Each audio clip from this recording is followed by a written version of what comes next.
स्वागत. पाहूयात आजच्या ताज्या घडामोडी. श्री संत सावंत आजा धनगर कुटुंबात जन्मले. मेंढपाळ हा त्यांचा व्यवसाय होता. त्यांचे कोणत्याही प्रकारचे शालेय शिक्षण नव्हते. ते श्रद्धेने आपला व्यवसाय करत श्री बिरदेव भगवंतावरील नितांत श्रद्धा आणि नामस्मरण यामुळे त्यांचे जीवन अत्यंत पवित्र बनले होते. त्यांचा उपासनेचा नियम खडतर होता.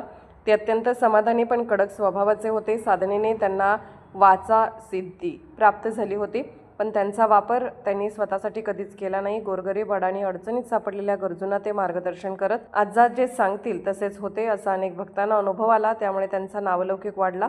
त्यांनी आपल्या कुटुंबियांना सांगून देह ठेवल्यानंतर कारदगार रेंदाळ रस्त्यावरील सावंतांच्या शेतात त्यांचे छोटेसे मंदिर बांधण्यात आले.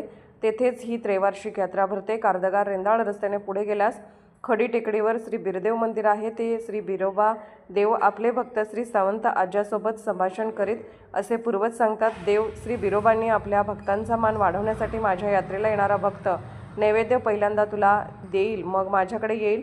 पहिला नैवेद्य तुला आणि मग मला असा मान देऊन त्यांनी आपल्या भक्तांचा गौरव केला आहे, अशी माहिती जाणकार मंडळी सांगतात. सदर प्रथा आजही सुरू आहे. भक्तगण संत सावंत आजा यांना चहा, उदबत्ती, भंडारा, कापूर नैवेद्य आणतात, नारळ वाढवतात. अशा महान सावंत आजांची दर 3 वर्षांनी त्रैवार्षिक यात्रा विविध उपक्रमांनी साजरी करण्यात येते. SB न्यूजसाठी बोरगावहून मुख्य संपादक शिवाजी भोरे. राजकीय, सामाजिक, आर्थिक असा सर्व घडामोडींचा आढावा पाहायला विसरू नका SB न्यूज चॅनल आणि नक्कीच सबस्क्राईब करा.